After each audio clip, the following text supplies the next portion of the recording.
দৃশ্য অদৃশ্যের অনেক ক্ষতি আছে, এগুলো এখনকার সায়েন্স বিশ্বাস করে না। আর সায়েন্স বিশ্বাস করে না বলে যে আমরা বিশ্বাস করবো না এমনটাও নয়, ঠিক আছে? নবী সাল্লাল্লাহু আলাইহি ওয়াসাল্লাম বলেছেন, রাতের বেলা তোমরা বাচ্চাদেরকে সন্ধ্যাবেলা ছেড়ে দিও না, সন্ধ্যাবেলা বাচ্চাদেরকে ছেড়ে দিও না, আগে ভালো করে সন্ধ্যাটা হয়ে যাক, যদি ছাড়তে হয় তারপর ছেড়ো। তারপর রাতের রাত যখন গভীর হবে তখন তোমরা এলোপাথালি ঘোরাফেরা করো না, রাস্তাঘাটে বনে জঙ্গলে ঘোরাফেরা করো না, কারণ এই সময় এমন কিছু মাখলুককে আল্লাহ পাক ছেড়ে দেন যাদেরকে তোমরা দেখো না। এখন কিন্তু প্রচুর ঘটনা ঘটছে, প্রচুর জিনঘটিত ঘটনা ঘটছে, রুকিয়া করাতে হচ্ছে, জাদুটোনা করা হচ্ছে, বানটোনা করা হচ্ছে না? আর অনেক সময় আমরা মনে করি, এখন সায়েন্সের যুগ তো, মানুষ মনে করে এগুলোর কোনো ভিত্তি নাই মনে হয়। কোরআন বলছে জাদু সত্য। কে বলছে? কোরআন বলছে জাদু সত্য। কোন সূরা? সূরা বাকারা আয়াত নাম্বার 101। সূরা বাকারা আয়াত নাম্বার 101, 102 পড়ে দেখেন। ওয়াত্তাবাউ মা তাতলু শায়াতিন আলা মুলকি সুলাইমান, এই আয়াতটা পড়েন, বিশাল একটা আয়াত আছে। ওয়ামা কাফারা সুলাইমান ওয়ালাকিন্না শায়াতিন কাফারু ইউআল্লিমুনা আন-নাস সিহর। এই সিহর দিয়ে কি হতো? মা ইউফাররিকুনা বিহি বাইনাল মারই ওয়া যাওজি। সুলাইমান আলাইহিস সালামের সময় এই জাদুবিদ্যার প্রচলন ছড়িয়ে পড়ে। এই জাদু মানুষ শিখে কি করছিল? নারী পুরুষের মাঝখানে, স্বামী স্ত্রীর মাঝখানে বিভেদ সৃষ্টি করছিল। এখন দেখেন না, পরিবারের স্বামী স্ত্রীর বন্ধন ভেঙে যায় না? খুব ভালো সম্পর্ক, হঠাৎ করে সম্পর্ক খারাপ, কেউ কাউকে দেখতে পারে না, এমন হচ্ছে না? এই জাদুবিদ্যা সত্য। এবং এখনকার অনেক ভণ্ড যে কবিরাজগুলো বের হয়েছে, এরা জিনকে তাবে করে নিয়ে এই জিনদের মধ্য দিয়ে মানুষের মধ্যে জাদু ছড়িয়ে দিয়েছে, এবং এর ফলশ্রুতিতে বহু পরিবার ধ্বংস হয়ে যাচ্ছে। এই জাদুবিদ্যা সত্য। আরও একটা জিনিস সত্য, নবী সাল্লাল্লাহু আলাইহি ওয়াসাল্লাম বলেছেন, ইন্না আইনাল হক, চোখের নজর সত্য। নবী করিম সাল্লাল্লাহু আলাইহি ওয়াসাল্লাম বলেছেন চোখের বদনজর সত্য। এই যে আমরা বলি ফেসবুকে এত বেশি ছবি দিয়েন না, ভাই ছবি তুলেন না, ছবি তুলেন না, বারবার যে বলি নিষেধ করি, কারণ কি জানেন? একটাই কারণ, বিকজ চোখ লাগাটা সত্য। কথা বুঝতে পারেন নাই? কিন্তু এটা সত্য, কারণ নবী করিম সাল্লাল্লাহু আলাইহি ওয়াসাল্লাম যা বলেছেন, সাদাকাল্লাহু ওয়া সাদাকা রাসূলুহুল কারীম। নবী যা বলেছেন, আল্লাহ যা বলেছেন, চিরায়ত সত্য, এর বাইরে কোনো সত্য আছে? আচ্ছা দেখেন, আমি বললাম যে জাদুবিদ্যা সত্য। এই জাদুবিদ্যার চর্চা মানুষ করে, এখনও করে, এবং এই জাদু দিয়ে মানুষের ক্ষতি করার জন্য জিনের প্রয়োজন হয়, দুষ্ট জিন। এই জিনগুলোকে মানুষ তাবে করে মানুষের ক্ষতি করার চেষ্টা করে। দেখবেন এখন গ্রামে গঞ্জে শহরে সব জায়গায় ছড়িয়ে পড়েছে না? দেখবেন, খুব সতর্ক থাকবেন। আমি পরে সলিউশন বলছি আপনাদেরকে। আরেকটা বলেছি, নবী সাল্লাল্লাহু আলাইহি ওয়াসাল্লাম বলেছেন চোখের বদনজর এমন সত্য যে একটা উটকে এই রান্নার ডেকচির মধ্যে ঢুকাই ফেলতে পারে। একজন সাহাবী গোসল করছিলেন, গোসল, এটা হাদিসে সহিহ, এই যে আলেম ওলামা যারা আছেন তারা জানেন যে এই হাদিসে সহিহ। একজন সাহাবী গোসল করছেন, তার গায়ের চামড়াটা খুব সুন্দর ছিল, একদম স্কিনটা অনেক সুন্দর থাকে না এমন কিছু মানুষ? আচ্ছা, এখন আরেকজন সাহাবী এই গোসল দেখছেন দূর থেকে, দেখে বলছেন যে কি চমৎকার তার শরীরের রংটা, যেন কুমারী নারীর মতো, অনেকটা এমন একটা কথা তিনি বলেছিলেন। সাথে সাথে এই সাহাবী অজ্ঞান হয়ে পড়ে গেছে। কোন সাহাবী? যিনি গোসল করছিলেন। এখন এটার আপনি কোনো ব্যাখ্যা দিতে পারবেন না তো, এখানে কোনো সায়েন্স দিয়ে বা মেডিকেল সায়েন্স দিয়ে আপনি কোনো ব্যাখ্যা করতে পারবেন না। একটা ব্যাখ্যা দিতে পারেন, কিন্তু কেন সেটা হলো সেটা আপনি অ্যান্সার খুঁজে পাবেন না। তো নবী সাল্লাল্লাহু আলাইহি ওয়াসাল্লামের কাছে নিয়ে যাওয়া হলো তাকে। তিনি বললেন যে এই ব্যক্তির ব্যাপারে কি কেউ ভালো মন্দ কিছু বলেছিল? তখন একজন সাহাবী বললেন, হ্যাঁ, অমুকে বলেছে এর স্কিনটা অনেক সুন্দর, ওকে ডেকে নিয়ে আসো। ওকে ডেকে আনা হলো। ডেকে আনার পর নবীজি তাকে অনেক শাসালেন, তোমরা তোমাদের ভাইদেরকে কি মেরে ফেলতে চাও? তখন এই সাহাবী তো অবাক, আমি আবার কখন মারতে চাইলাম ইয়া রাসূলুল্লাহ? আমি তো মারতে চাই নাই, আমি তো খালি বলেছি যে তার গায়ের রংটা অনেক সুন্দর। তখন তিনি বললেন, কেন তুমি সুবহানাল্লাহ বললে না? কেন তুমি মাশাআল্লাহ বললে না? যখন মাশাআল্লাহ বলবেন, সুবহানাল্লাহ বলবেন, নজরটা লাগবে না। আর যখন আপনি মাশাআল্লাহ বলবেন না, সুবহানাল্লাহ বলবেন না, দেখবেন নজর লেগে গেছে। আপনি বিশ্বাস করেন ব্যবসা খুব ভালো চলছে, মানুষ বলল যে বাহ তোর তো ব্যবসা হেভি, লালে লাল শাহজালাল, ঠিক আছে, দেখবেন আপনার কেনা বেচা বন্ধ হয়ে গেছে। এরকম হবে, আমার কথাটা বিশ্বাস করেন। এটা কিন্তু সায়েন্স প্রমাণ করতে পারবেন না, আল্লাহ এবং তার রাসূল বলেছেন, তার উপরে কোনো সত্য নেই। আছে সূরা কাহফ 29 নম্বর আয়াত পড়ে দেখেন, আল্লাহ পাক বলছেন, ওয়াকুলিল হাক্কু মির রাব্বিকুম, সত্য সেটাই যা তোমার রবের পক্ষ থেকে আসে। ফামান শাআ ফালইউমিন, যার ইচ্ছা হয় বিশ্বাস করুক, ওয়ামান শাআ ফালইয়াকফুর, যার ইচ্ছা হয় সে অস্বীকার করুক। এই কারণে আমরা বলি ফেসবুকে এত বেশি ছবি দেওয়া, এই আই ওয়াশ করা, এই যে শোডাউন করা, হ্যাঁ, ইসলামের কিছু কাজ করলেন, একদম মানুষকে না দেখাইতে পারলে ঘুম হচ্ছে না, এগুলো বন্ধ করেন, এগুলো বন্ধ করে দেন আল্লাহর ওয়াস্তে। অফলাইনে কাজ করেন, নিজেকে গোপন করার চেষ্টা করেন। যত বেশি মানুষের কাছে নিজেকে এক্সপোজ করবেন, কাজের বরকত কমে যাবে, কাজের বরকত কমে যাবে, চোখ লাগবে, নজর লাগবে। এবং চোখ লাগা বদ নজরে বহু আলেম আস্তে আস্তে মাঠ থেকে মাইনাস হয়ে গেছে না, যায় নাই? এখন কি আলেমদের সংখ্যা বেশি না কম? যত দিন যাবে আলেমের সংখ্যা আরো কমে যাবে। নবীজি বলেছেন আলেমদের সংখ্যা কমতে থাকবে, মানুষ জাহেলদেরকে আলেম বানিয়ে নেবে।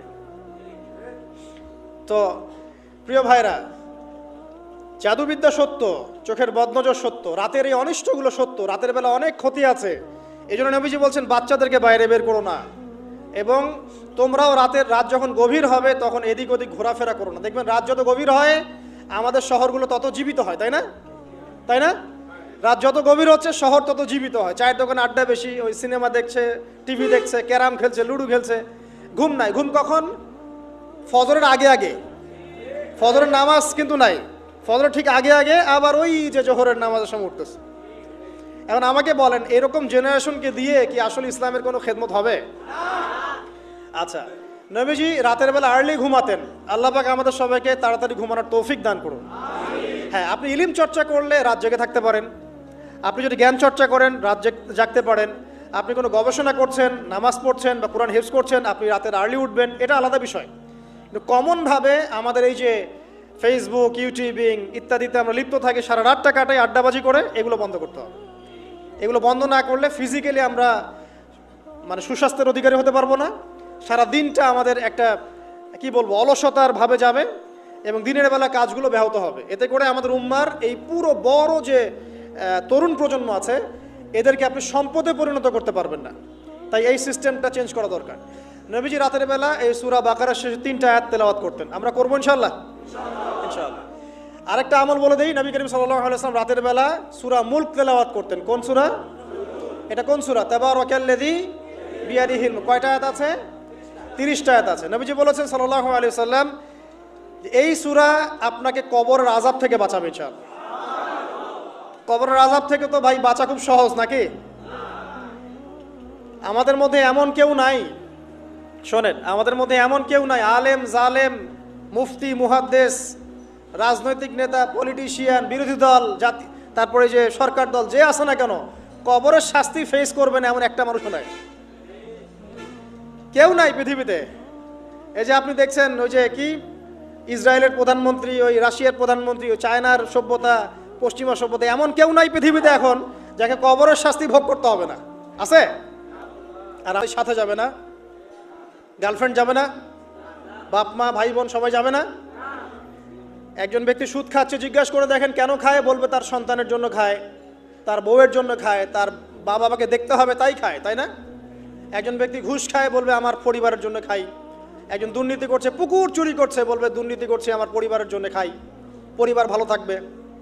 সবার একই এক্সকিউজ, যে পরিবার যেন ভালো থাকে, আমার সন্তানরা যেন ভালো থাকে, আগামী প্রজন্মের জন্য কিছু রেখে যেতে পারি, তাই না? এরকম একটা মানুষও কি আপনার সাথে কবরে যাবে? তাহলে এই বোকা মানুষ কেন বোঝে না যে আপনার কবরে আপনাকেই যেতে হবে? তাহলে আপনি কি কারণে, অন্যের কারণে নিজের পরকাল নষ্ট করছেন? অন্যের সুখের জন্য আপনি আপনার পরকাল নষ্ট করছেন। সুদ খাচ্ছেন, দিব্যি মায়ের সাথে জেনা করছেন। আপনাদের এলাকায় নাকি সুদের সমস্যা অনেক বেশি। কয়েকটা হাদিস বলে দেই, আমি ওদেরকে আক্রমণ করতে আসি নাই, আমি শুধু তাদেরকে 3টা হাদিস শোনাতে এসেছি। 1 নম্বর হাদিস শোনেন। আল্লাহর নবী মুহাম্মদ সাল্লাল্লাহু আলাইহি ওয়াসাল্লাম বলেছেন, সুদের পাপের 73টা শাখা আছে। কয়টা? কোন হাদিসে 70টাও আছে, কোন হাদিসে 73টা আছে। বলছেন যে সবচেয়ে নিচের শাখাটা হচ্ছে, সুদের পাপের সবচেয়ে নিচের শাখা হচ্ছে যে যেন কোনো ব্যক্তি তার মাকে রেপ করলো, তার মাকে ধর্ষণ করলো। 1 দিরহাম যে ব্যক্তি সুদ খায়, সহিহ বুখারীতে আরেকটা হাদিস এসেছে, সে যেন 36টা মেয়েকে ধর্ষণ করলো। নবীজি বলেছেন, একটা দিরহাম যে ব্যক্তি সুদ খায়, দিরহাম মানে কি? রৌপ্য মুদ্রা। এটা এখন দেখতে পারবেন না, জাদুঘরে আছে। এখন দেখবেন সব বিকাশ, রকেট, ইলেকট্রনিক মানি। এখন দেখবেন কাগজের মানি সব। এক সময় ছিল দিরহাম, কি ছিল? ওই যে বিখ্যাত একজন খলিফা ছিলেন হারুনুর রশিদ, নাম শুনেছেন? বলা হয় যে হারুনুর রশিদ আব্বাসীয় খলিফাদের সময় ছিলেন উনি। বলা হয় যে উনি প্রতিদিন 1000 দিরহাম মানুষকে দান করতেন, আর দৈনিক 100 রাকাত নফল নামাজ পড়তেন। ওই যে দিরহাম মানে একটা রৌপ্য মুদ্রা, তো 1 দিরহাম যে ব্যক্তি সুদ খায়, বলা হচ্ছে যে সেই ব্যক্তি যেন 36টা মেয়েকে ধর্ষণ করলো বা 36 বার জেনা করলো। আরেকটা হাদিসে এসেছে, এটা কোরআনেও আছে, হাদিসে তো আছেই, কোরআনেও আছে। কি সেটা? আল্লাহ পাক বলছেন, ইয়া আইয়ুহাল্লাযীনা আমানু, হে মুমিনগণ, ইত্তাকুল্লাহ, তোমরা আল্লাহকে ভয় করো, ওয়া যারু মা বাকিয়া মিনার রিবা, সুদের অবশিষ্ট যে টাকা পয়সাগুলো আছে, চক্রবৃদ্ধি হারে যে সুদ খাচ্ছ, ছেড়ে দাও, ছেড়ে দাও। কারণ ওয়াইল্লাম তাফআলু, যদি তোমরা এটা না করো, তাহলে ফাযানু বিহারবিন মিনাল্লাহি ওয়া রাসূলি, তাহলে আল্লাহ এবং তার রাসূলের সাথে যুদ্ধের ঘোষণা শুনে রাখো। এই যে সুদের পাপের সবচেয়ে উঁচু শাখাটা হচ্ছে এটা, সবচেয়ে উঁচু শাখা হচ্ছে যে ব্যক্তি সুদ খাচ্ছে, যে দিচ্ছে, যে লিখে রাখছে এবং যে সাক্ষী থাকছে, 4 জনকে নবীজি বলেছেন সমান পাপী। সমান পাপী মানে এরা সর্বোচ্চ লেভেলে পাপ করছে, আল্লাহ এবং তার রাসূলের সাথে যুদ্ধ করছে, আর সর্বনিম্ন পাপ হচ্ছে এরা মায়ের সাথে জেনা করছে, এবং প্রতি দিরহামে এরা 36 বার করে ধর্ষণের পাপ লেখা হচ্ছে। এখন আমি বলি, একটা ব্যক্তি যদি আপনাদের এলাকায় পাওয়া যায়, একজন ব্যক্তি বা একজন ছেলে হোক আর মেয়ে হোক, একটা ব্যক্তি পাওয়া যায় যে ব্যক্তি নিয়মিত জেনা করে, আপনি তাকে কিভাবে ট্রিট করবেন? আপনি কি তাকে সম্মান করবেন? তাকে সালাম দিবেন? তার বাসায় গিয়ে খাবেন? সে যদি আপনাকে দাওয়াত করে খাওয়ায়, খাবেন? একটা মেয়ে যদি একবার জেনা করে, আপনি তার সাথে এরকম করবেন? আর আপনি প্রতিদিন সুদ খাচ্ছেন, প্রতিদিন জেনা করছেন, কিন্তু আপনার কোনো ফিলিংস নাই। ফিলিংস নাই কেন আমি সেটা বলি, ফিলিংস নাই কেন সেটা আমি বলছি আপনাকে। ফিলিংস নাই এই কারণে যে আপনার এই দেহটার ভিতরে একটা আত্মা আছে, রূহ আছে না, একটা কলব বলে একটা কথা আছে না, এই কলবটা আপনার মরে গেছে, জীবিত নাই। আপনার দেহের মধ্যে কোনো কলব নাই, বা কলব থাকলেও সেটা মুর্দা, এটা জিন্দা না। এটা জিন্দা হবে কোথায়? আল্লাহওয়ালা মানুষের কাছে যান, গিয়ে দেখবেন তিনি আপনাকে মৌতের কথা স্মরণ করাবে, কোরআন ধরায় দিবে, জিকির ধরায় দিবে, নামাজ ধরায় দিবে, আস্তে আস্তে দেখবেন আপনার কলবটা আবার জিন্দা হবে। চল, এই মৃত কলব নিয়ে আপনাকে নসিহত করে আমারও কোনো লাভ নাই। আমি যে নসিহত করছি আসলে কোনো লাভ নাই, কারণ আপনার কলবটা মৃত। আগে কলবটা জিন্দা করতে হবে। কলব জিন্দা হবে 2টা কাজ, মাত্র 2টা কাজ। 1, বেশি বেশি কোরআন তেলাওয়াত, পারা যাবে ইনশাআল্লাহ। আল্লাহ আমাকে তৌফিক দেখ, আপনাদেরকে তৌফিক দেখ। আরেকটা হচ্ছে 2, বেশি বেশি আল্লাহর জিকির, বেশি বেশি আল্লাহর জিকির, চলতে ফিরতে সুবহানাল্লাহ, আলহামদুলিল্লাহ, আল্লাহু আকবার, লা ইলাহা ইল্লাল্লাহ, লা হাওলা ওয়ালা কুওয়াতা ইল্লা বিল্লাহ, হাসবুনাল্লাহু ওয়া নি'মাল ওয়াকিল, মানে চলতে ফিরতে, আস্তাগফিরুল্লাহ ওয়া আতুবু ইলাইহি। ঠিক আছে, যত জিকির জানেন চলতে ফিরতে করতে থাকেন, কলব জিন্দা হবে ইনশাআল্লাহ। কলব জিন্দা না হলে নসিহত ঢুকে না ভিতরে। এই যে আপনি একটা কথা শুনছেন, আপনি নসিহত গ্রহণ করছেন, আরেক ভাই শুনছে গ্রহণ করছে না, কারণ কি জানেন? আপনার কলবটা জিন্দা, তার কলবটা মুর্দা, এতটুকু পার্থক্য। হ্যাঁ, কোরআন সুন্নাহ সবার কাছে আছে না, তো সবাই তো পড়ে হেদায়েত পাচ্ছে না, পাচ্ছে না। কিছু মানুষ পাচ্ছে, কিছু মানুষ পাচ্ছে না। কারণ কি? কারণ 1, তার মনের মধ্যে অনেস্টি নাই, সততা নাই। 2 হচ্ছে তার কলবটা মুর্দা। যদি কলবটা জিন্দা হতো এবং মনের মধ্যে সততা থাকতো, আল্লাহ পাক তাকে হেদায়েত দিতেন ইনশাআল্লাহ। যদি অমুসলিম ভাই বোনরাও থাকে, তাদের মনে যদি সততা থাকে, আল্লাহ পাক কোনো না কোনো দিন ওদেরকে হেদায়েত দিবে ইনশাআল্লাহ। দেখে নিয়ে, এই উমর রাদিয়াল্লাহু আনহু, তিনি রাসূল সাল্লাল্লাহু আলাইহি ওয়াসাল্লামকে যান নাই তরোয়াল নিয়ে আঘাত করতে, যান নাই, ঘটনা জানেন না? তিনি কিন্তু সৎ মনের মানুষ ছিলেন। হয় ডানে যাব নাহলে বামে, মাঝামাঝি এসবের মধ্যে আমি নাই, হয় মানবো নাহলে মানবো না। ঠিক আছে, উনি সৎ ছিলেন, সৎ মনের অন্তর ছিল, একটা সৎ অন্তর। কেউ জুলুম করেছে, উনি জালেমের পক্ষ নিতেন না, মাজলুমের পক্ষ নিতেন, একদম সরাসরি, ডানে বামে দেখার সময় নেই। এই সততা ছিল তার মনের মধ্যে। আল্লাহ পাক হেদায়েত দিয়ে দেখেন 2য় খলিফা বানিয়ে দিয়েছেন, আলহামদুলিল্লাহ। আর অবশ্যই নবী সাল্লাল্লাহু আলাইহি ওয়াসাল্লামের দোয়া এখানে ছিল, তিনি দোয়া করেছিলেন, আল্লাহ 2 জনের মধ্যে একজনকে হেদায়েত দিও। কে? হয় আবু জাহাল ইবনে হিশাম, না হলে ওমর ইবনুল খাত্তাব। আল্লাহ পাক ওমর রাদিয়াল্লাহু আনহুকে কবুল করেছেন, আলহামদুলিল্লাহ। এখনো যদি আল্লাহ পাক কারো মনের মধ্যে সততা দেখেন, ইনশাআল্লাহ তাআলা আল্লাহ পাক আপনাকে হেদায়েত দিবেন ইনশাআল্লাহ। আপনি নামাজ পড়ছেন না, তো মনটা অনেস্ট আপনার, কারো ক্ষতি করছেন না, কারো ক্ষতির মধ্যে আপনি নাই, কারো সম্পদ লুট করছেন না, ইচ্ছা করে কারো ক্ষতি করার চেষ্টা করছেন না, কাউকে বিপদে ফেলার চেষ্টা করছেন না, আপনি সৎ আছেন মনের দিক থেকে, আল্লাহ চাইলে আপনাকে নামাজি বানাই দিবে ইনশাআল্লাহ, বানাই দিবে ইনশাআল্লাহ, একদিন না একদিন, কারণ আপনার মনের মধ্যে সততা আছে। একজন ব্যক্তি মিউজিক করছে মনে করেন, কিন্তু কোনো মাদকে নাই, জাস্ট মনের তৃপ্তির জন্য করছে, আল্লাহকে বিশ্বাস করে, আল্লাহর সাথে সে ওই ইবলিসের মতো আচরণ করে না। আল্লাহ চাইলে তাকে একদিন হেদায়েত দিতে পারেন ইনশাআল্লাহ। একজন মাদক খাচ্ছে, মনে করেন সে মাদক খাচ্ছে মনের কষ্টে, হতাশা, চাকরি বাকরি পায় না, পরিবার থেকে চাপ, গার্লফ্রেন্ড ছেড়ে চলে গেছে, এখন মদ খাওয়া শুরু করছে। ও মনে করছে এখানে গেলে শান্তি পাবে আর কি। কিন্তু আল্লাহ বলে একজন আছে, সে বিশ্বাস করে, নামাজ মানে, কোরআন মানে, কেবলা মানে, নবীকেও মানে, কিন্তু সে জানে যে আমি একটা পাপ করছি, তার মনটা সৎ। আল্লাহ চাইলে ওই ব্যক্তিকে তওবার সুযোগ দিতে পারেন ইনশাআল্লাহ। কাকে দিবেন না জানেন? এই যে এখনকার বুদ্ধি বিক্রেতাগুলোকে নাও দিতে পারে। কথা বুঝতে পারেন নাই?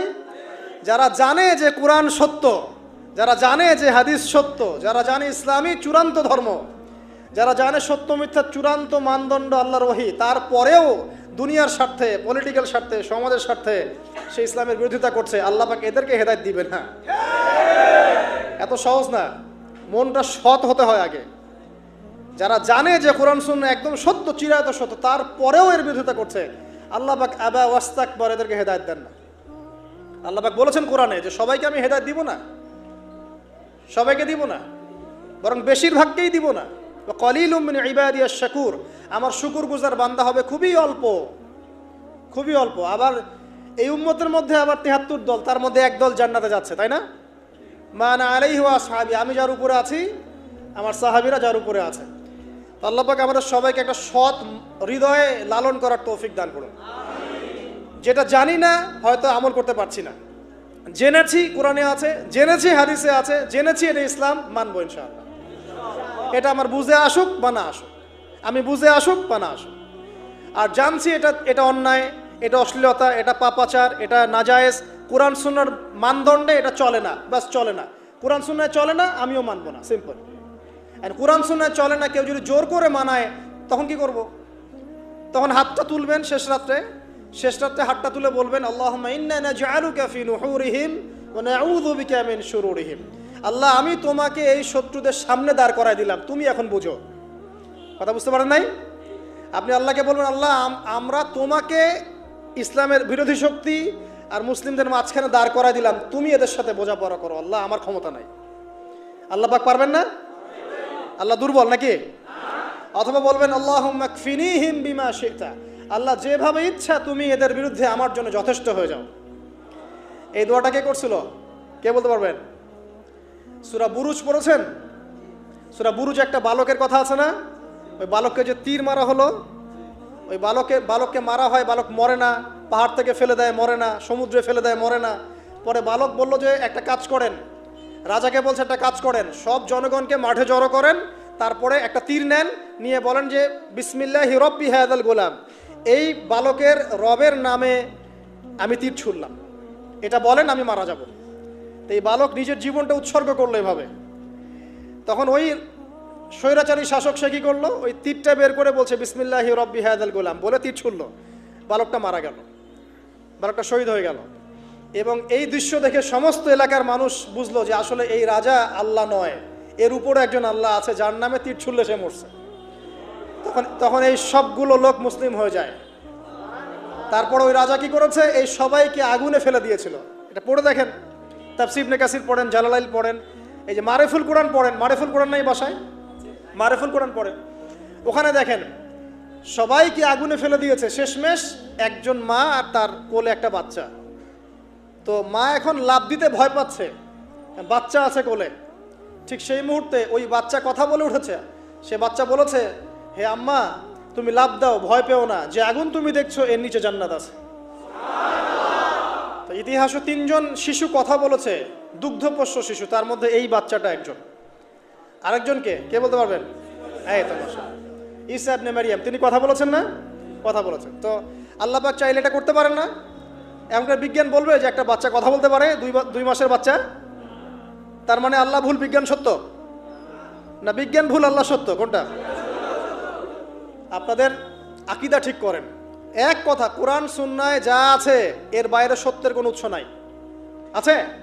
নাই। দ্বিতীয় কথা হচ্ছে, হ্যাঁ, কোরআন সুন্নাহর সাথে যাই মিলে যাক না কেন, যে কোনো দর্শন, যে কোনো মতবাদ, যে কোনো থিওরি, যে কোনো স্কুল অফ থট মানতে কোনো আপত্তি আছে? নাই। আর কোরআন সুন্নাহর সাথে যা মিলবে না, মানবো? মানবো না। আর মানবো না বললে কি আমরা আক্রমণ করতে যাব? না। আমরা কি করব? আমরা আমাদের মতবাদটা প্রচার করব। ধর্মে কি বাড়াবাড়ি আছে? জোর করে মুসলিম বানাতে হবে? হবে না। আমরা ইসলামের দাওয়াতটাকে যুগোপযোগীভাবে বিজ্ঞান দিয়ে, দর্শন দিয়ে, দলিল প্রমাণ দিয়ে মানুষের সামনে উপস্থাপন করব। যারা গ্রহণ করার করবে, যারা করার না করার করবে না। লাকুম দীনুকুম ওয়ালিয়া দিন, তোমাদের দিন তোমাদের, আমার দিন আমাদের। আল্লাহ নবীকে আল্লাহ পাক বলেছেন ফাযাক্কির ইন্নামা আনতা মুযাক্কির, তুমি উপদেশ দাও, তুমি শুধুমাত্র উপদেশদাতা। লাস্তা আলাইহিম বিমুসাইতির, তুমি কারো প্রতি দারোগা নও। জোর করে চাপিয়ে দিতে হবে না, ইসলাম দিতে হবে হবে না। আল্লাহ পাক আমাদের সবাইকে পরিপূর্ণ ইসলাম পালন করার তৌফিক দান করুন, আমিন। রাতটা কিভাবে এনজয় করতে হয় এটাই আমাদের আজকের লেকচারের টপিক। মানে আমরা কিন্তু জীবনটাকে অনেক বোর মনে করছি না। এই যে ব্যবসা বাণিজ্য, চাকরি বাকরি, বিবি বাচ্চা, পরিবার, অনেক অনেক যন্ত্রণা নাকি, অনেক সমস্যাই না। কিন্তু আল্লাহ পাক ইসলাম দিয়েছেন কিন্তু জীবনটা উপভোগ করার জন্যে। কি জন্যে? উপভোগ করার জন্যে। আমরা আগে ভাবতাম আল্লাহ পাক ইসলাম আসলে কি জন্যে দিলেন মানব জাতির। উত্তর হচ্ছে তিনটা। এক, ইহকালীন সাফল্য, এক। দুই, পরকালের মুক্তি, আর তিন হচ্ছে আপনার জীবনটাকে উপভোগ করার জন্য। আপনি জীবনটাকে ইসলাম দিয়ে যেভাবে উপভোগ করতে পারবেন অন্য কোনো বিষয় দিয়ে পারবেন না। পারবেন? পারবেন না। আসেন দেখেন কিভাবে। রাতটা নিয়ে কথা বলি। এই যে রাত হয়ে গেল, আমরা আয়াতুল কুরসি পড়বো, আমরা সূরা বাকারার শেষ 3 আয়াত পড়বো, সূরা মুলক পড়বো। আরেকটা সূরা বলি, সূরা ওয়াকিয়া। কোন সূরা এটা? কোন সূরা? ইযা ওয়াকাআতিল ওয়াকিয়া, এই সূরাটা। এই সূরাটা যে ব্যক্তি রাতের বেলা পড়বে, একটা বর্ণনা এসেছে যে দারিদ্রতা আপনাকে স্পর্শ করবে না ইনশাআল্লাহ। এই যে সুদ খাচ্ছে কি জন্যে? টাকার জন্য তো নাকি? টাকা পয়সা ধন দৌলত করবেন, এই তো আপনার উদ্দেশ্য নাকি? এই জন্যই তো মায়ের সাথে জানা করছে, তাই তো? আল্লাহ বলছেন সূরা ওয়াকিয়া পড়েন, আপনার দারিদ্রতা দূর হয়ে যাবে ইনশাআল্লাহ। বিশ্বাস হচ্ছে না? রিজিক কার হাতে? না, রিজিক তো আমাদের হাতে। এটা মানুষ বিশ্বাস করে না আসলে। এটা মুখে বলে, মানুষ মুখে বলে রিজিক আল্লাহর হাতে। মানুষ যদি বিশ্বাস করতো রিজিক আল্লাহর হাতে, তাহলে মানুষ কেমন করে সুদ খাবে? ও মনে করছে রিজিক আমার হাতে, আমি যদি খাই সুদ তাহলে আমি গেইন করব, যদি না খাই তাহলে আমি দারিদ্রতায় ভুগবো নাকি? যদি আমি ঘুষ নেই তাহলে আমার উন্নতি হবে অর্থনৈতিক, যদি না নেই তাহলে আমি মরে যাব, না খেয়ে মরে যাব। যদি আমি দুর্নীতি করি তাহলে আমি বাঁচবো, আমার সন্তানরা ভালো থাকবে, যদি না করি আমি দারিদ্রতায় মরে যাব, তাই তো? এই কনসেপ্ট ছাড়া কেউ এগুলা কাজ এমনি করতে পারে নাকি? নিঃসন্দেহে আমরা মনে করি যে রিজিকের মালিক আমরা, আল্লাহ নয়। শুধু মুখের মধ্যে বলি যে রিজিকের মালিক আল্লাহ। রিজিকের মালিক যদি আল্লাহ হতো তাহলে আমি হালাল পথে থাকতাম এবং তাওয়াক্কুল করতাম যে আল্লাহ আমাকে যা রিজিক দিয়েছেন তা তো আসবেই। আসবে না? আসবেই। আপনার তাকদিরে যদি লেখা থাকে যে আপনি 100 একর জমির ধান খাবেন তারপর মরবেন, আছে না লেখা? আচ্ছা, একটা দানা কম বেশি হবে? আপনি যদি আল্লাহর প্রতি তাওয়াক্কুলই করেন তাহলে আপনি হালাল পথে থাকবেন, বিশ্বাস করবেন যে আল্লাহ পাক যেটা লিখে রাখছে আমার তাকদিরে রিজিক, এর একটা দানা রেখেও আমি পৃথিবী থেকে যাব না। সিম্পল। তখন আপনার অন্য পথে যাওয়ার কোনো কারণ নাই। আর যখন আপনি বিশ্বাস করবেন না, না এটা আমার হাতে, আমি যত পরিশ্রম করব তত রিজিক বাড়বে, আমি যত ঘুষ নিব তত বাড়বে, যত সুদ খাবো তত বাড়বে, যত দুর্নীতি করবো তত বাড়বে, তখন তো রিজিকের এই পুরো দায়িত্বটা আল্লাহ পাক আপনার হাতে ছেড়ে দিবেন। আল্লাহ পাক আপনাকে কোনো বারাকা দিবেন না। ইয়ামহাকুল্লাহু রিবা ওয়া ইউরবিস সাদাকা। সদকা করলে সম্পদ বৃদ্ধি পায়, আর রিবার মধ্য দিয়ে সম্পদ ধ্বংস হয়ে যায়, একদম মাটিতে মিশে যাবে। কিভাবে ধ্বংস হয় সেটা এখন আলোচনা করার সুযোগ নাই, সময় নাই। আমি ইনশাল্লাহ আরেকদিন শুধু রিবা নিয়ে আলাদা আলোচনা করবো ইনশাল্লাহ। এটা সমাজের নিচু লেভেল থেকে উঁচু পর্যন্ত দরিদ্র মানুষদেরকে আরো দরিদ্র করবে আর ধনীদেরকে আরো ধনী করবে। সম্পদ এক শ্রেণীর মানুষের হাতে গিয়ে জমা হয়ে যাবে, সবার হাতে সম্পদ এভাবে সার্কুলেট করতে থাকবে না। আর যখন আপনি জাকাত ভিত্তিক অর্থনীতি চালু করবেন, সদকা করবেন, হালালে থাকবেন, ব্যবসা করবেন, তখন সম্পদ এক হাত থেকে আরেক হাতে ঘুরতে থাকবে। এটা এমনি বুঝবেন না, ইনশাল্লাহ আরেকদিন বুঝাবো। আসেন, যে দারিদ্রতা দূর করতে চান, সচ্ছলতা চান, কয়েকটা কাজ করেন। এই যে বললাম, 1 নাম্বার সূরাতুল ওয়াকিয়া তেলাওয়াত করেন, 5 ওয়াক্ত নামাজ জামাতে পড়েন, ডেইলি কিছু সময়ের জন্য কোরআন তেলাওয়াত করেন, আর আল্লাহর কাছে রিজিক চান, জিকির বেশি বাড়ায় দেন। পারবেন না ইনশাআল্লাহ?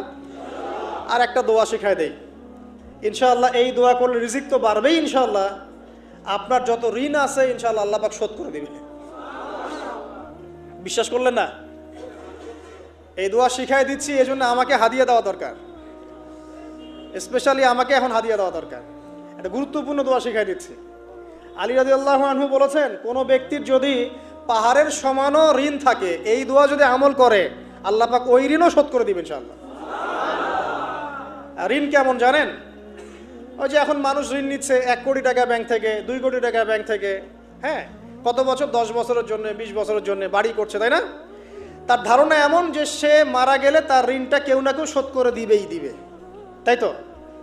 আর আল্লাহর রসুল কি বলছেন দেখেন, একজন মারা গেছেন, নবী সাল্লাল্লাহু আলাইহি সাল্লামের সময় একজন মারা গেছেন। তো নবী করিম সাল্লাল্লাহু আলাইহি সাল্লাম বলছেন, এই ব্যক্তির কি কোনো ঋণ আছে? একজন সাহাবী বলেন, হ্যাঁ ইয়া রাসূলুল্লাহ, তো ঋণ আছে। নবীজি বললেন, তোমরা ওর জানাজা পড়ো, আমাকে ডেকো না। তোমরা ওর জানাজা পড়ে নাও, আমি জানাজা পড়তে চাচ্ছি না। আমি এখন কেমন করে আপনাকে বুঝাবো ঋণ কত ভয়ঙ্কর জিনিস। আপনি যে ব্যাংক থেকে 3-4 কোটি টাকার লোন নিয়ে রাখছেন, লাখ লাখ টাকা লোন নিয়ে বসে আছেন, দিব্যি সুখে বসে আছেন, এমন চিন্তায় যে আপনার মৌত হবে না। আর নবী সাল্লাল্লাহু আলাইহি ওয়াসাল্লামের সময়ে একজন মারা যাচ্ছেন, তিনি বলছেন তোমরা জানাজা পড়ে নাও, আমি জানাজা পড়তে চাচ্ছি না। মানে ঋণগ্রস্ত ব্যক্তির জানাজাও তিনি পড়তেন না। তারপরে একজন এসে বললেন, ইয়া রাসূলুল্লাহ, আমি তার ঋণ শোধ করে দিব, তার যা ঋণ আছে আমি শোধ করে দিব। তখন নবী এসে জানাজা পড়লেন সাল্লাল্লাহু আলাইহি ওয়াসাল্লাম। তো আপনার এই কোটি কোটি টাকা ঋণ শোধ করার লোক তো রেডি আছে নাকি? আছে না? সমস্যা নেই, আপনার জানাজা পড়া হবে, কারণ হুজুরকে আপনি 5,000 টাকা দিবেন, হুজুর জানাজা পড়াই দিবে, কোনো সমস্যা নেই। আল্লাহ পাক বলেছেন যে শহীদ, আল্লাহর পথে যুদ্ধ করে শহীদ হয়েছে, এই ব্যক্তির আত্মাও ঝুলে থাকে যতক্ষণ পর্যন্ত না তার ঋণটা শোধ করা হয়। এবার বলেন আমি কি বুঝাবো আপনাকে? আর কিছু বলতে হবে? তো এখন সেই দোয়া শিখাচ্ছি আপনাদেরকে, যেই দোয়া শিখলে আপনারা ঋণ থেকে বাঁচবেন ইনশাআল্লাহ। কত দিবেন বলেন? আচ্ছা, হ্যাঁ, এই তো, শুকরিয়া। দোয়া করবেন যেন আল্লাহ পাকের দিনটাকে আল্লাহর জমিনে প্রতিষ্ঠা করতে পারি। আমার সাথে বলেন, দোয়াটা হচ্ছে আল্লাহুম্মা ইকফিনি বিহালালিকা আন হারামিকা ওয়া আগনিনি বিফদলিকা আম্মান সিওয়াকা। এই দোয়াটা ছোট না, এটা মুখস্থ করবেন, সেজদায় পড়বেন, নামাজের সেজদায় পড়বেন, আত্তাহিয়াতু দরুদ শেষ তারপরে পড়বেন, নামাজ শেষে হাত তুলে করবেন, যখন তখন শেষ রাত্রে করবেন। ইনশাআল্লাহ দেখবেন আপনার ঋণ বলতে কিছু থাকবে না ইনশাআল্লাহ। যদি থাকেও, বড় কোনো ঋণ থাকেও, আল্লাহ পাক অন্য কোনো মাধ্যমে এটা শোধ করার ব্যবস্থা করে দিবেন ইনশাআল্লাহ। ইনশাআল্লাহ আমার জীবনে এমন ঘটনাও ঘটেছে, এটা এখন গল্পটা মনে পড়ে গেল তাই বলছি, যে 1,20,000 টাকা ঋণ আছে আমার, শোধ করার কোনো অপশন নাই। আমার কাছে, আমার চোখে ধরা পড়ছে না যে 1,20,000 টাকা আমি কেমনে দিব।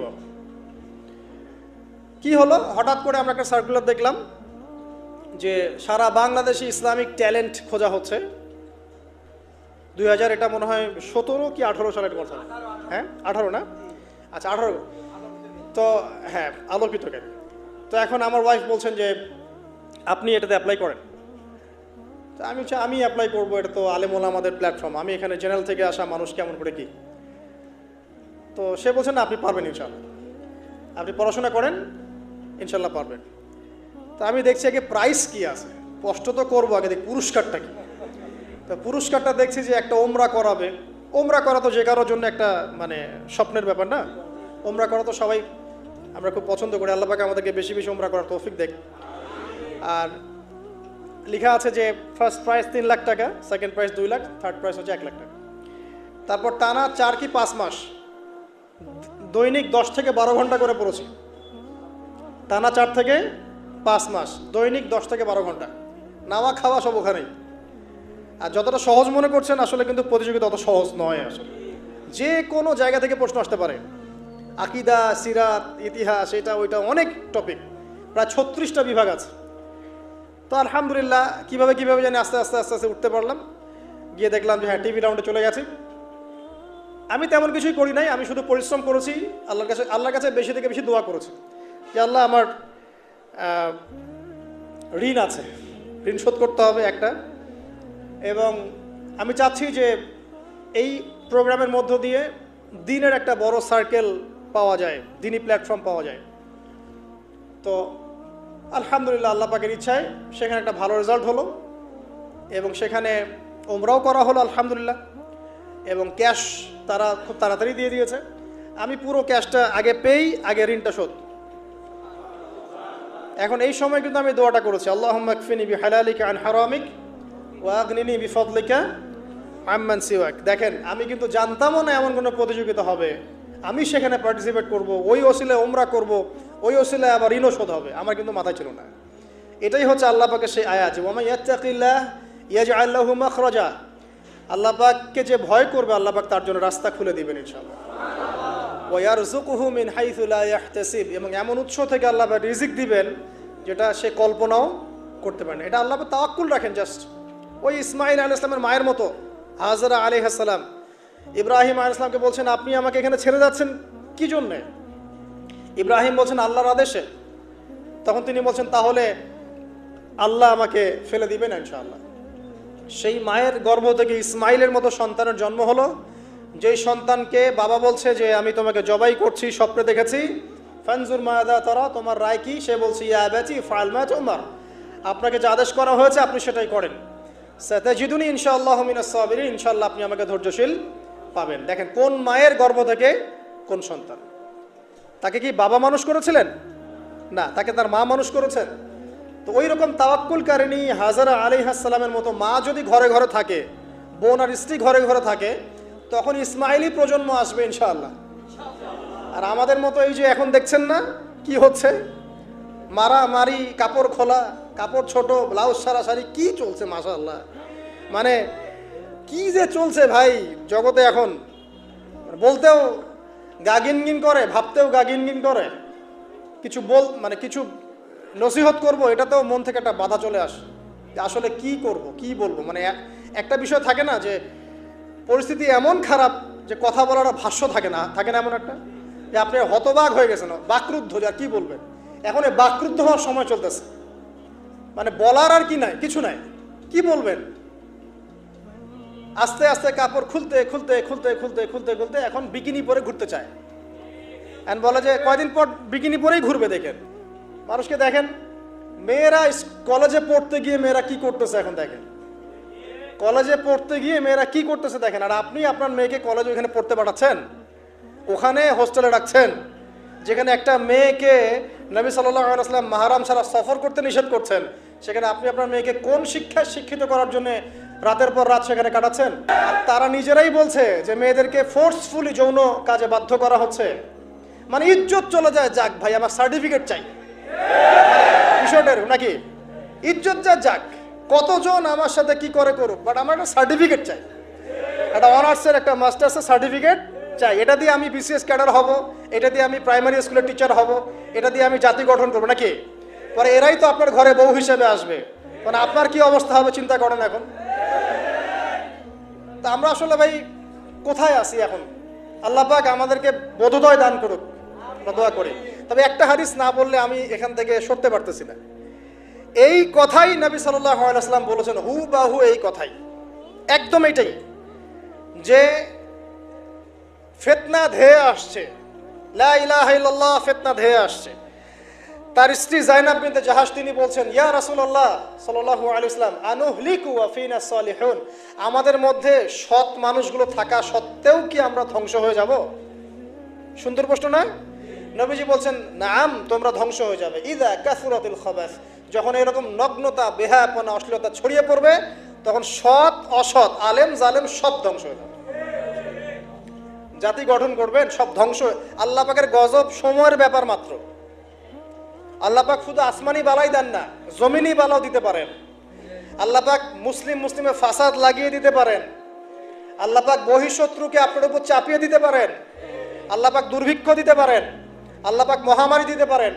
আল্লাহ পাক কুন বললে ফায়াকুন হতে পারে। সে আল্লাহকে ভুলে গিয়ে এইসব প্রগতিশীলতার নামে যখন নগ্নতার চর্চা হচ্ছে, অশ্লীলতার চর্চা হচ্ছে, আর আমরা এগুলো সব মুখ বুঝে সহ্য করছি, মাদক, পর্ন, জেনা, ব্যভিচার সব চলছে চোখের সামনে, আমরা কিচ্ছু বলার নাই, সুদ ঘুষ সব চলছে। এটা সময়ের ব্যাপার যে আল্লাহ পাকের গজব কখন আসবে। আর যখন আসবে আলেম জালেম কাউরে ছাড়বে না ইনশাআল্লাহ। আমারে আপনারে কাউরে ছাড়বে না ইনশাআল্লাহ, দেখে নিয়ে।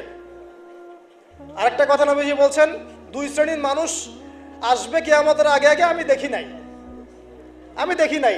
তখন সাহাবীরা বলছেন, কারা ইয়া রাসূলুল্লাহ? একজন বলছেন, এক শ্রেণী হচ্ছে এমন এক শ্রেণীর পুরুষ। কারা এরা? পুরুষ, যাদের হাতে লম্বা লম্বা লাঠি থাকবে, লাঠি, এই লাঠি দিয়ে তারা মানুষকে পিটাবে। কি আপনারা বুঝতে পারেন না কারা? ভাইও তার মধ্যে আছে, আপনি এবং আপনার ভাই দুজনেই এই কাজ করছেন, ভাইয়ে ভাই মারামারি করছে, সবার হাতেই লাঠি আছে না? আছে। অথচ উভয় মুসলিম, আর একজন মুসলিম যখন আরেকজন মুসলিমের এগেইনস্টে যুদ্ধ করতে যায় বা এরকম মারামারি করতে যায় না, যে মরবে আর যে মারবে উভয়ই অপরাধী, উভয় অপরাধী। হাদিস রিয়াদুস সালেহিন বইয়ের মধ্যেও আছে, দেখে নিন। তারপরে দ্বিতীয় শ্রেণী হচ্ছে, নবীজি বলছেন নিসাউন, এক শ্রেণীর মহিলা আসবে, আমি দেখি নাই, মানে ওই যুগে ছিল না। আইয়ামে জাহেলিয়াতের বর্বর যুগেও এরকম মেয়ে ছিল না। তার মানে বুঝতে পারছেন, আইয়ামে জাহেলিয়াতের যে যুগটাকে এখন বর্বর বলে না, বর্বর, সেকেলে, মধ্যযুগীয় এইসব কথা বলে না, ওই যুগেও এই মানুষগুলো ছিল না। তার মানে নবীজি বলছেন আমি দেখিনি, লাম আরাহুমা, আমি ওদেরকে দেখি নাই। তারা কারা? নিসাউন, এক শ্রেণীর মহিলা, কাসিয়াতুন আরিয়া, যারা কাপড় পরবে বাট নগ্ন থাকবে, কাপড় পরবে কিন্তু নগ্ন থাকবে। মুমিলাত মাইলাত, নিজেও মানুষকে আকৃষ্ট করবে আবার নিজে আকৃষ্টও হবে, জান্নাতে যাবেও না, জান্নাতের গন্ধও পাবে না। নেন এবার এখন দেখেন, একটু ভেবে দেখেন যে আমার ঘরে কি সেরকম মেয়ে আছে কিনা, আমার ঘরে সেরকম বোন আছে কিনা, আমার ঘরে তেমন ওয়াইফ আছে কিনা। এখন যদি আপনি আল্লাহ এবং তার রাসূলকে সর্বোচ্চ অগ্রাধিকার দেন, আল্লাহর ওয়াস্তে ওদেরকে ঠান্ডা মাথায় বোঝানোর চেষ্টা করেন, বোঝান যে তাদের ফাংশনটা কি, দুনিয়াতে ওদের ফাংশন কি, দুনিয়াতে মেয়েদের ফাংশনটা কি, একটা পরিবারে একটা মেয়ের ফাংশন কি, স্বামী স্ত্রীর সম্পর্কের মধ্যে মেয়ের ভূমিকা কি, স্ত্রীর ভূমিকা কি, এগুলোকে বুঝান। তবে হ্যাঁ, এক শ্রেণীকে আপনি বুঝিয়ে কুল পাবেন না। তারা কারা সেটাও হাদিস এসেছে, শেষ জামান হাদিস এটাও আছে। দাজ্জালের শেষ অনুসারী হবে এক শ্রেণীর মেয়ে, যাদেরকে তাদের মুমিন পিতা, ভাই এবং স্বামী পরিবারের মধ্যে পর্দায় রাখতে পারবে না। তারা বাঁধন ছিঁড়ে বেরিয়ে চলে যাবে, তারা অনেক আগেই চলে গেছে। তার মানে দাজ্জাল আসার সময়ের ব্যাপার মাত্র। আর যে দেশে আসবে সেই দেশটা এখন অনেক শক্তিশালী, যেদিক দিয়ে বের হবে ওইদিকে এখন দেখেন আবার ইরানের মধ্যে কি চলছে, সবকিছুই রেডি, এখন সব সময়ের ব্যাপার। পরিস্থিতি বোঝেন, পরিস্থিতি বুঝলে আমাদের করণীয় বের হয়ে আসবে। করণীয় আমি অনেক দিন বলেছি, জ্ঞান অর্জনের কোনো বিকল্প নাই, জ্ঞান অনুযায়ী আমলের কোনো বিকল্প নাই, আদর্শ পরিবার গড়ার কোনো বিকল্প নাই, পরিবারে মেয়েদেরকে পর্দায় রাখার কোনো বিকল্প আছে নাই। এমনকি আমাদের ছোট ছোট ছেলে মেয়ে যারা এখন জন্ম নিয়েছে, এদেরকেও ছোটবেলা থেকেই ইসলামের অনুশাসন দিতে হবে, না হলে বড় হয়ে বিগড়ে যাবে। এরা বিগড়াবে না? চতুর্দিকে ফিতনা, এরা তো বিগড়ে যাবেই। হালাল রিজিকের কোনো বিকল্প নাই। দ্বীনের জ্ঞান অর্জন করে দ্বীনি মানুষদের সাথে থাকার কোনো বিকল্প নাই। একা একা থাকতে যাবেন না, দ্বীনের বুঝ আছে এমন মানুষদের সাথে থাকবেন, একসাথে থাকবেন। যেখানেই থাকেন, যে নামেই হোক, একসাথে থাকেন, যে নামেই হোক। ইসলামে তো অনেক দলাদলি আছে না? আচ্ছা হোক, এটা নিয়ে এখন কথা বলার দরকার নাই। যে কোনো ব্যানারেই হোক থাকেন, অ্যাটলিস্ট আপনি ভালো মানুষদের সাথে থাকেন, এটা ভালো হবে ইনশাআল্লাহ। আল্লাহ চাইতে দেখবেন সবার মাঝে একসময় ঐক্য দিয়ে দিতে পারেন, আল্লাহ পাক পারেন না? আর যারা ইন্টেনশনালি উম্মার ঐক্যের বিরোধী, এদেরকে আল্লাহ পাক ধ্বংস করে দিবে ইনশাআল্লাহ, সমস্যা নেই। কারণ আল্লাহ বলে তো একজন আছেন, তিনি সব দেখেন ইনশাআল্লাহ। আর হচ্ছে আপনার জ্ঞানটাকে ইসলামের কল্যাণে কাজে লাগান, আপনার সম্পদ, আপনার জানমাল, এটাকে ইসলামের কল্যাণে কাজে লাগান, দ্বীনের প্রচার প্রসার করতে থাকেন। আক্রমণাত্মক হবেন না, শৈথিলতাবাদীও হবেন না, চরমপন্থী হবেন না, আবার এই যে গোলালু মার্কাও হবেন না।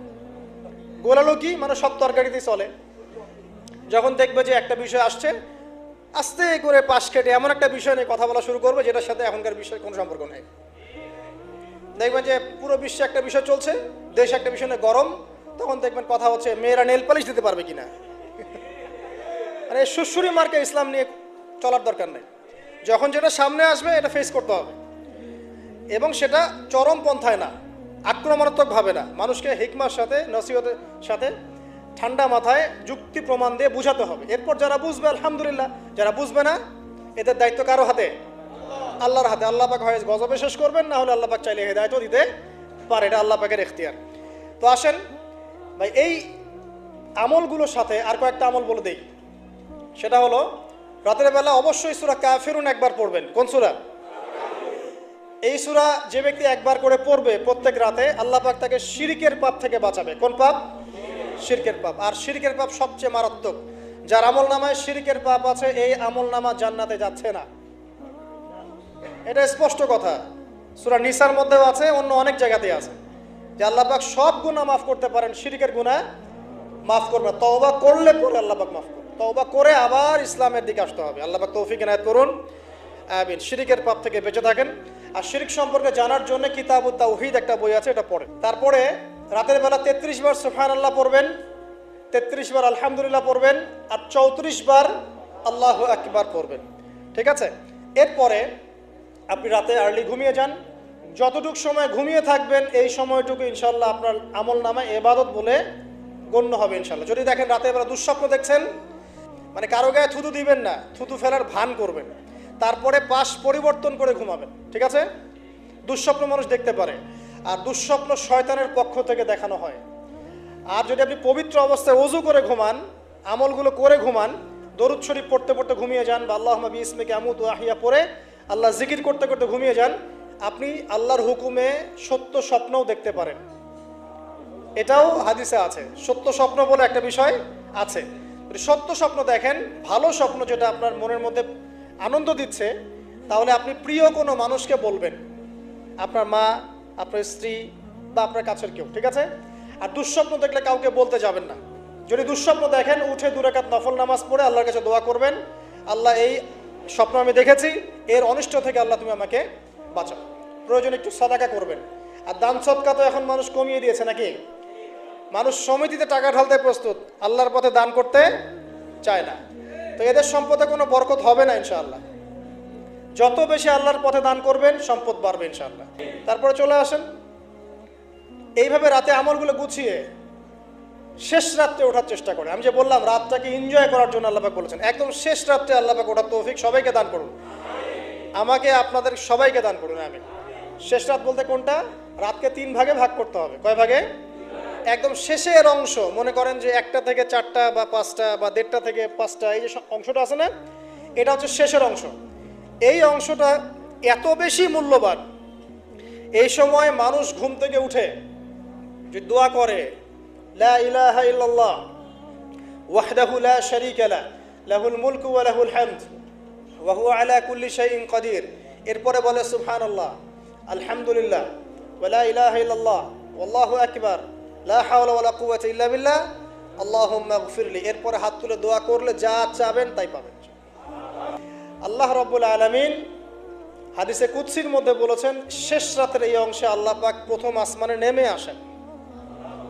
আরশে আজিম কত উপরে, আল্লাহ পাক প্রথম আসমানে নেমে আসেন, মানে আল্লাহ পাকের রহমত কি হয়, একদম কাছাকাছি চলে আসে। আল্লাহ পাক দোয়া কবুল করার জন্য বলেন, কে আছো আমাকে ডাকবে। আল্লাহ পাক আহ্বান করেন, কে আছো পৃথিবীবাসী আমাকে ডাকবে, আমি তার ডাকে সাড়া দিব। কে আছো আমার কাছে দোয়া করবে, আমি তার দোয়া কবুল করব। কে আছো আমার কাছে ক্ষমা চাইবে, আমি তোমাকে ক্ষমা করে দিব। কে আছো অসুস্থ, আমার কাছে শেফা চাইবে, শেফা দিয়ে দিব। আল্লাহ পাক আহ্বান করতেই থাকেন ফজর পর্যন্ত। কি পর্যন্ত? আর ওই সময় এই যে সারা রাত জায়গায় মানুষ ওই সময় ঘুম দেয়, তাই না? ঠিক ওই সময় দেখবেন শহর কেন্দ্রিক জীবনে লক্ষ লক্ষ মানুষ জেনা করতেছে ওই সময়। ঠিক ওই সময়টাতে দেখবেন যে লক্ষ লক্ষ মানুষ মদ খাচ্ছে, লক্ষ লক্ষ মানুষ পর্নোগ্রাফি দেখতেছে, মুভি দেখতেছে, চায়ের দোকান আড্ডা পিটাচ্ছে, শপিং করতেছে, কি না করতেছে। আল্লাহ পাক আহ্বান করছেন ওই সময়, আল্লাহ পাক আহ্বান করছে, কে আছো আমাকে ডাকবে, কে আছো। মানুষ এই কাজ করতে থাকে। অথচ আল্লাহ পাক জাহান্নাম সৃষ্টি করেছেন কাদের জন্যে? আমাদের জন্যে। জান্নাত কাদের জন্যে? আমাদের জন্যে। তো আল্লাহ পাক এই সময়টাকে কাজে লাগানোর তৌফিক আমাদেরকে দান করুন। এই সময় উঠে যতটুকু আপনার সামর্থ্য হয়, 2 রাকাত পারলে 2 রাকাত, 4 পারলে 4, 6 পারলে 6, 8 পারলে 8, 20 পারলে 20, যত রাকাত পারেন আপনি 2 করে নফল নামাজ পড়তেই থাকেন। এই সময় নবীজি নামাজ পড়তেন এমনভাবে যে তার পা ফুলে যাইত। 1 রাকাতে 4.5 পারা কোরআন তেলাওয়াত করেছেন। আমাদের তো এত ক্ষমতা নেই, আছে? আচ্ছা নেই, সূরা ইখলাসটাই পড়েন, একবার না পড়ে 10 বার পড়েন, 20 বার পড়েন, পারা যাবে না? এক রাকাতে বারবার সূরা পড়া যাবে না? যাবে। একটা আয়াতও বারবার পড়া যাবে, যাবে না? আপনি রাকাতটাকে লম্বা করেন, রুকুকে লম্বা করেন, সেজদাকে লম্বা করেন, যত দোয়া আছে এই সেজদার মধ্যে ঢেলে দিবেন। এই ডিজিটাল নামাজ বাদ দেন। ডিজিটাল নামাজ কি? মানে রুকু করলে সেজদা পাওয়া যায় না, সেজদা করলে আবার পরের আবার তাকবীর তাহরিমা পাওয়া যায় না, মানে তাশাহুদ পড়লে দরুদ পাই না, দরুদ পড়লে আবার কি পাই না, মানে আমি মিলাইতে পারি না, মনে দৌড়ের উপর আছি আর কি। মানে ইমাম সাহেব দৌড়ের উপর রাখছে আমাদেরকে। তো এইসব ডিজিটাল নামাজ ত্যাগ করেন, রিল্যাক্সে নামাজ পড়েন, ঠান্ডা মাথা, রিল্যাক্স। আপনি যে কয়টা সূরা জানেন বারবার রিপিট করতে থাকেন এবং সূরাগুলোর অর্থগুলোর দিকে ফোকাস করেন। অর্থটা মুখস্থ করেন, প্রয়োজনে আরবি বোঝেন না, অর্থটা মুখস্থ করেন, করে ওই দিকে আপনি মনোযোগ রাখেন। আর প্রত্যেক রাকাতে একই সূরা পড়বেন না, তাহলে নামাজটা কিন্তু স্বাধীন হয়ে যাবে। সূরা চেঞ্জ করবেন, দেখবেন আপনার মাথাটা বিজি থাকবে, নামাজে মনোযোগ বাড়বে ইনশাআল্লাহ। এটা টিপস। আর কি করবেন? যতক্ষণ মনোযোগ আসে নাই নামাজে থাকেন। রুকু করেছেন, একটু মনে হলো মনোযোগ ডানে চলে গেছে, আবার ফিরায় নিয়ে আসেন, আবার তাসবিহ পড়তে থাকেন। 3 বারই পড়তে হবে, এটা কি লেখা আছে নাকি? 3 বারই পড়তে হবে? আপনি চাইলে 100 বারও পড়তে পারেন না? বাড়ান, সময়টা বাড়ান, নামাজের সময় বাড়ান, তার সেজদার সময় বাড়ান। 2 সেজদার মাঝখানে দোয়া করেন, আছেন আল্লাহুম্মা গফিরলি ওয়ারহামনি ওয়াহদিনি ওয়াআফিনি ওয়ারজুকনি, এগুলোর অর্থ বোঝার চেষ্টা করেন। সেজদায় কি পড়ছেন অর্থ বোঝার চেষ্টা করেন। যদি আপনি নফল নামাজ পড়েন, আপনি আরবি জানেনই না মোটেই, একটা দোয়াও জানেন না, পারলে বাংলায় দোয়া করেন ইনশাআল্লাহ। পারা যাবে না? আপনি আরবি জানেনই না, শেখার চেষ্টা করেন, শিখতে থাকেন। যতদিন শেখেন নাই কমপক্ষে অতদিন তো আপনি বাংলায় করতে পারবেন না ইনশাআল্লাহ। আল্লাহ পাক তৌফিক দান করুন, আমিন। ফরজ নামাজে এই কাজ করতে যায় না, আবার এটা নফল নামাজের কথা বললাম।